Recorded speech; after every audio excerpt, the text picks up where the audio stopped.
As we head into our first and hopefully last pandemic Thanksgiving this week, here are some headlines from local newspapers in areas that are right now being pummeled by the virus. In North Carolina, people need to know it's real. In Indiana, a rude awakening for business owners attacked by anti-maskers as COVID-19 health pleas go ignored. In Lufkin, Texas, a simple declarative statement, it's real. The people who run these newspapers understand they are battling a potent and insidious disinformation campaign, one that tells people that COVID is a hoax. It's not that bad. Go ahead and get together for Thanksgiving. Everything's fine. And look, the country's quite polarized politically, but there are plenty of things that unite us, right? For instance, we are all of us, really super tired of living in the pandemic. All of us really miss the people that we love. We would all like to have a Thanksgiving with them and get together. And I also think the vast majority of Americans don't want to do things that will hurt the people they love, which is what makes some of the leadership on display right now all the more irresponsible and outrageous. I mean, here's what Texas Senator Ted Cruz posted this weekend. Come and take it, with a picture of a turkey. You get it? It's a defiant slogan that Texans borrowed from the Spartans back in 1835, except it's turkey.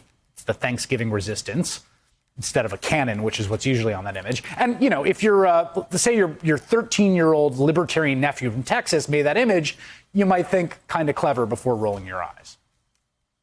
But this is a United States senator in a state that has already lost more than 21,000 people to coronavirus. And the people of Texas and every other state need sober-minded leaders doing their best to educate people about risk. They need their leaders to be working day and night to deliver the actual monetary federal relief they need instead of trolling like a teenager. And if Ted Cruz actually wants to help the people of Texas, there's a lot to be done. This is a line of cars in Arlington, Texas. These are Ted Cruz's constituents waiting in line for free food because they can't afford to buy it themselves. They could probably use some help staffing that.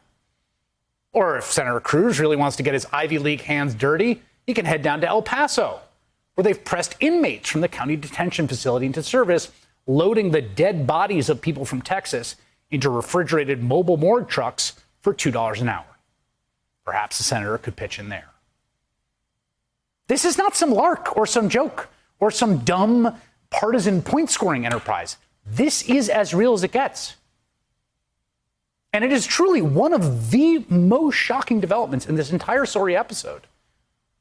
To watch the leadership of an entire political faction just joyfully, truculently encouraging actions that are going to get their own supporters sick or kill them.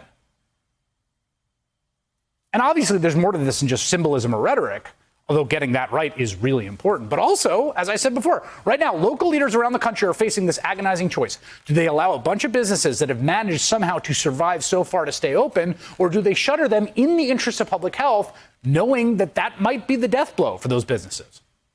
And the only way out of this torturous decision is more help from the federal government, where Ted Cruz serves.